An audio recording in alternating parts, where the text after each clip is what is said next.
Assalamualaikum warahmatullahi wabarakatuh. Perkenalkan, saya Idawati, calon guru penggerak angkatan 11 tahun 2024.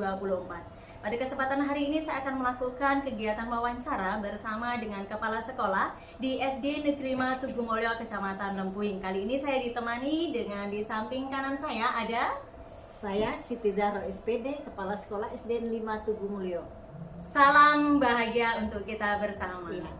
Oke Bunda, kita mulai Bunda ya. Izin, Assalamualaikum warahmatullahi wabarakatuh. Waalaikumsalam warahmatullahi wabarakatuh. Gimana kabarnya Bunda? Alhamdulillah baik. Alhamdulillah luar biasa, sehat selalu ya Bun ya. Alhamdulillah. Izin berkenan Bunda, pada kesempatan hari ini saya mendapatkan tugas pada modul 3.1 yaitu mewawancarai kepala sekolah. Dan pada kesempatan hari ini saya izin berkenan untuk mewawancarai Bunda selaku kepala sekolah di SD Negeri 5 Tugumulyo. Berkenaan dengan hal ini Bunda, tujuannya adalah bagaimana kita bisa nantinya mengidentifikasi dalam pelaksanaan ini adalah kita bisa menyelesaikan dilema etika yang terjadi di sekolah-sekolah, yaitu khususnya di SD Negeri 5 Tugumulyo yang Bunda pimpin. Iya. Berkenaan dari itu Bunda, untuk mewawancara kita yang pertama di sini ada beberapa nanti pertanyaan yang akan kami ajukan. Izin berkenan kalau Bunda bisa menjawab kita ajukan, dan kalau memang sudah cukup nanti dicukupkan. Oke. Izin Bunda, berkenaan yang pertama itu adalah bagaimana Bunda selaku sebagai kepala sekolah. Dalam suatu kepala sekolah tentunya di sekolah itu banyak mengalami suatu permasalahan-permasalahan, dan tentunya dilema etika itu tentunya itu akan terjadi pada suatu sekolah. Nah, bagaimana sih Bunda dalam mengidentifikasi masalah-masalah dilema etika yang terjadi di SD Negeri 5 Tugumulyo ini? Silakan Bunda. Gini Bu Ida, kalau dilema etika itu biasanya kita dihadapkan dengan dua masalah. Kita harus memahami dulu dan kita mempelajari mana yang harus kita selesaikan dengan sebenarnya gini beda dua keputusan yang ada, yang kepentingan individu, ada juga kepentingan bersama. Nah, di sini kita bisa memilih ketika kita memilih menyelesaikannya, kita memakai jiwa sosialnya ada di situ, menentukan moral, dan juga kelanjutan masalah itu berdampak enggak kira-kira ketika kita memutuskan atau mengambil kebijakan dalam penyelesaian ini. Oke benar ya. Oke, tentunya banyak sekali hal yang identifikasi yang Bunda lakukan dalam pengambilan keputusan tersebut. Nah, terutama nilai-nilai moral yang kita utamakan di situ. Jadi kadang-kadang kebijakan itu kadang tidak mendidik atau membuat orang itu menjadi terpuruk dan sebagainya. Itu kalau bisa kita benar-benar untuk memahami dan mempelajari di dilema etika ini. Oke Bunda. Oke, terima kasih. Selanjutnya Bunda, ketika kita suatu kepala sekolah mengalami dilema etika nih, suatu permasalahan itu ada yang sama-sama penting dan sama-sama baik yang harus diambil. Nah, lalu bagaimana sikap Bunda dalam mengambil langkah itu yang bernilai-nilai nanti suatu kebijakan yang benar-benar bermanfaat itu, langkah yang akan Bunda lakukan itu kira-kira dalam mengambil keputusan itu bagaimana cara Bunda mengambil keputusan untuk memutuskan suatu hal, dua hal yang sama-sama itu berat untuk diputuskan? Oke. Kayaknya pertama ketika kita mendengar suatu kasus atau masalah, kita identifikasi dulu. Kita identifikasi kasus itu, kita kumpulkan dulu data-datanya. Sudah itu kita analisis fakta. Kemudian kita juga tidak begitu langsung memutuskan ini ada ini gini, kita harus menghadirkan fakta, menentukan fakta tadi. Misalnya kita panggil anak, kita panggil guru, kemudian saksinya itu kita harus ada. Kemudian juga kita konsul dulu dengan kawan-kawan di dalam ruangan ini kan. SD 5 Tugumulyo itu ada 28 guru dan pendek. Jadi ketika memutuskan sesuatu hal atau kasus itu tidak mungkin dong Bunda sendiri. Jadi kita ada konsultasi dulu kepada guru bagaimana untuk selanjutnya. Kemudian pertimbangan, terutama pertimbangan kita kepada dampak. Ketika anak kita menyelesaikan kasus di anak, pertimbangan kita satu, dampak negatif, ya. Kemudian dampak positif itu harus kita tentukan.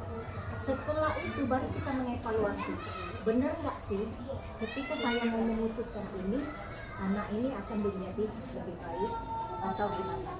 Kemudian waktu yang panjang yang perlu kita siapkan. Misalnya anak punya kasus di kelas 5, minimal dia dalam 1 tahun ada di kita kan ke kelas 6 1 tahun. Bagaimana dampak dia dengan temannya dan sebagainya itu perlu kita pertimbangkan. Juga perlu refleksi dan evaluasi. Tentunya sebelum kita menentukan kebijakan atau keputusan yang ada, terutama bertentangan enggak dengan aturan-aturan sekolah yang kita buat atau kesepakatan yang kita komitmen bersama. Mungkin itu Bu Ida. Ya, oke. Berarti langkah jitunya yang paling efektif tadi adalah mengambil suatu keputusan, yaitu dengan cara musyawarah kolaborasi dengan seluruh guru ya Bu. Harus wali juga. Iya, luar biasa. Terus kemudian Bunda, tentunya dalam suatu pengambilan keputusan itu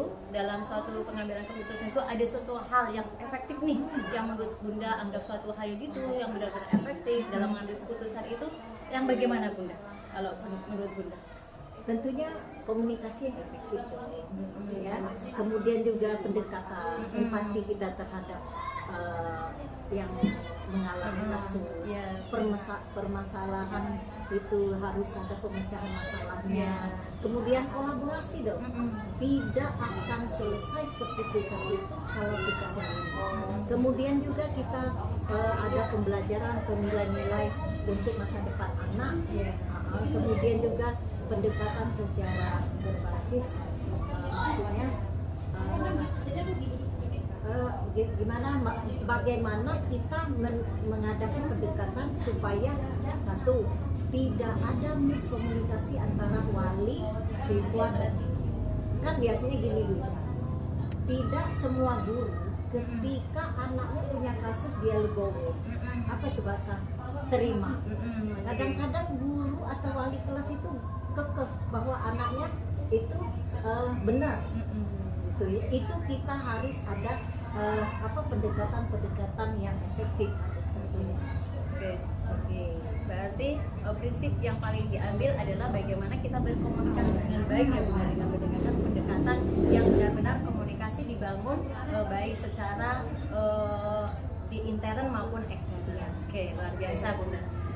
Dan selain itu tentunya dalam mengambil suatu langkah dari dilema etika itu ada beberapa tantangan nih. Menurut Bunda ini tantangan yang begitu menantang dalam mengambil suatu keputusan itu bagaimana Bu? Terbatasnya informasi, ya, kurangnya informasi, juga waktu, ya. Kemudian juga menentukan jadwal pertemuan dalam untuk menyelesaikan suatu masalah itu nggak mudah beda. Kadang-kadang kita siap, kadang-kadang pihak wali misalnya atau guru dan siswa itu berhalangan, itu juga sulit. Jadi tentunya itu pasti ditantangan dengan waktu. Kemudian juga kadang-kadang emosi, ya. Emosi itu tidak harus kita kita pelajari dulu bagaimana misalnya kasus di siswa ini, orang tuanya gini-gini loh. Jadi kita harus pikirkan juga, karena berdampak tidak baik kalau wali siswa atau orang tua itu dia mempunyai emosional yang tinggi. Itu jelas-jelas di situ tidak akan selesai kita menyelesaikan suatu kasus kalau dengan hati yang tidak tulus. Kayaknya gitu deh. Iya, oke. Jadi tantangannya luar biasa, yaitu dengan berbagai tantangan itu bagaimana kita bisa mengkomunikasikan agar tantangan itu bisa terklarifikasi, yaitu dengan menyatukan tadi pendapat-pendapat yang berbeda, yang kesepakatan. Oke, luar biasa Bunda. Terus kemudian dari suatu dilematika yang kira-kira terjadi di Tugu Mulyo ini, di SD Negeri 5 Tugu Mulyo ini, tentunya itu dalam mengatasi suatu masalah itu kan kadang perlu adanya penjadwalan atau dengan serta-merta itu langsung kita selesaikan begitu. Kalau di SD Negeri 5 Tugu Mulyo bagaimana itu Bunda dalam penyelesaiannya?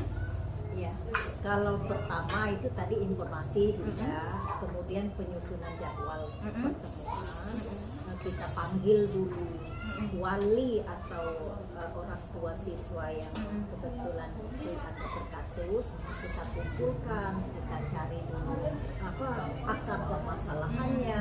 Setelah itu Bu Ida, kami dan guru biasanya kita kan sering kita ada rapat kecil, meeting dan sebagainya, bagaimana kita menyelesaikan kasus ini.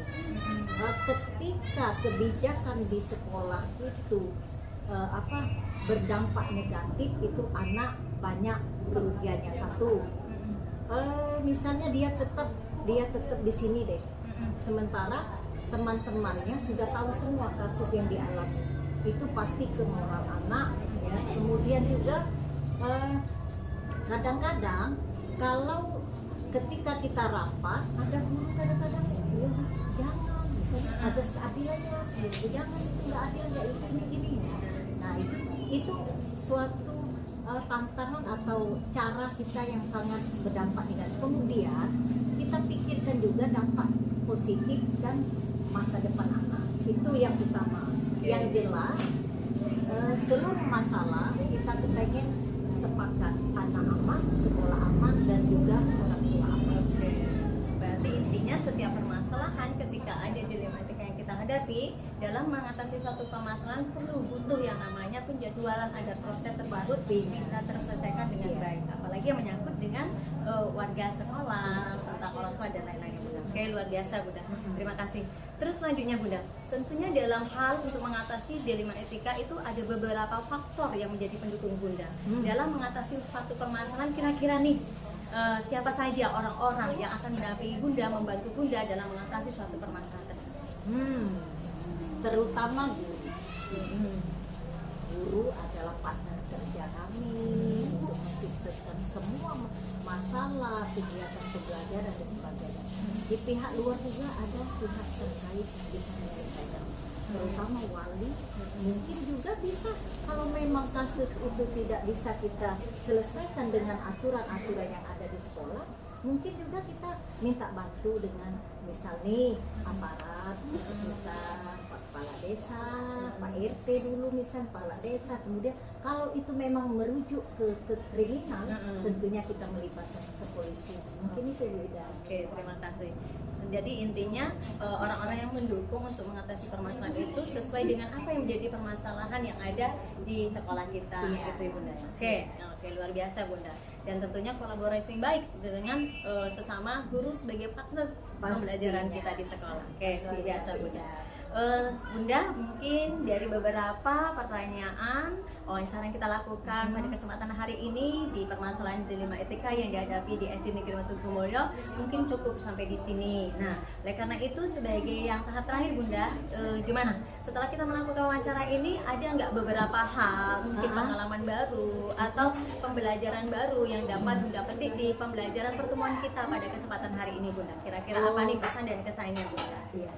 Kalau masalah pembelajaran banyak sekali ya, terutama manfaat itu ke guru, bahwasanya ketika pembelajaran itu berjalan, satu, anak jangan ditinggal, jangan kita berpercaya. Kedua, ketika kita ketemu anak yang lain daripada yang lain, itu kita harus perhatikan lagi. Kemudian juga nggak kalah pentingnya kolaborasi kita dengan wali dan guru. Itu yang penting, biar miskomunikasi tidak terjadi, kemudian juga kolaborasi kita berjalan lancar. Parenting di sekolah harus kita giatkan, kolaborasi kita dengan wali dan sebagainya. Baik itu masalah kebaikan tentunya, kalau kita sudah berkolaborasi, insya Allah semua masalah di sekolah kita akan kita selesai. Oke, luar biasa Bunda, terima kasih. Yang terakhir nih Bun, gimana kira-kira perasaan Bunda setelah kita mengikuti wawancara ini dari awal sampai akhir? Perasaan Bunda ini bagaimana? Apa yang Bunda dapatkan dari pembelajaran kita wawancara kali ini? Dan silakan menyampaikan pesan dan kesannya untuk saya juga. Oke, tentunya Bu Ida, dalam hal ini saya sangat bangga sekali ketemu dengan Ibu Ida, bisa ngobrol, bisa bertukar pikiran itu gimana ya, maksudnya yang jelas ada pembelajaran baru. Ada pembelajaran baru yang kami dapat dalam wawancara ini, bahwa masalah dilematika etika di sekolah itu harus benar-benar kita pahami, harus benar-benar kita pelajari, bahwasanya itu sangat-sangat menunjang keberhasilan sekolah kita. Gimana? Ketika di sekolah kita aman, kita akan menjadi semangat. Jadi banyak sekali pembelajaran di sini. Kami kedepannya itu harus lebih memahami lagi tentang kasus-kasus yang akan terjadi di sekolah, dan juga akan menyelesaikan kasus-kasus yang terjadi di sekolah. Untuk Bu Ida, terima kasih. Ida sudah membuka wawasan kami, bahwasanya pemahaman ataupun pembelajaran tentang anak, pembelajaran tentang guru, etika guru dan sebagainya. Terima kasih sudah membuka wawasan kami sebagai kepala sekolah SD 5. Oke, terima kasih Bunda, luar biasa wawancara kita pada kesempatan hari ini, dan Bunda sebagai partner dalam kegiatan wawancara ini dan sekaligus adalah sebagai pemimpin pembelajaran kami di SD Negeri 5 Tugumulyo selaku stakeholder. Dan di sini saya Idawati, dan di samping saya Siti Zahro SPD. Wawancara pada kesempatan hari ini membahas tentang dilema etika yang ada di SD Negeri 5 Tugumulyo. Kami cukupkan sekian, dan tentunya salam bahagia untuk kita semuanya. Salam bahagia dari SD Negeri 5 Tugumulyo. Terima kasih Bunda, sampai jumpa lagi, sehat selalu. Wassalamualaikum warahmatullahi wabarakatuh. Waalaikumsalam.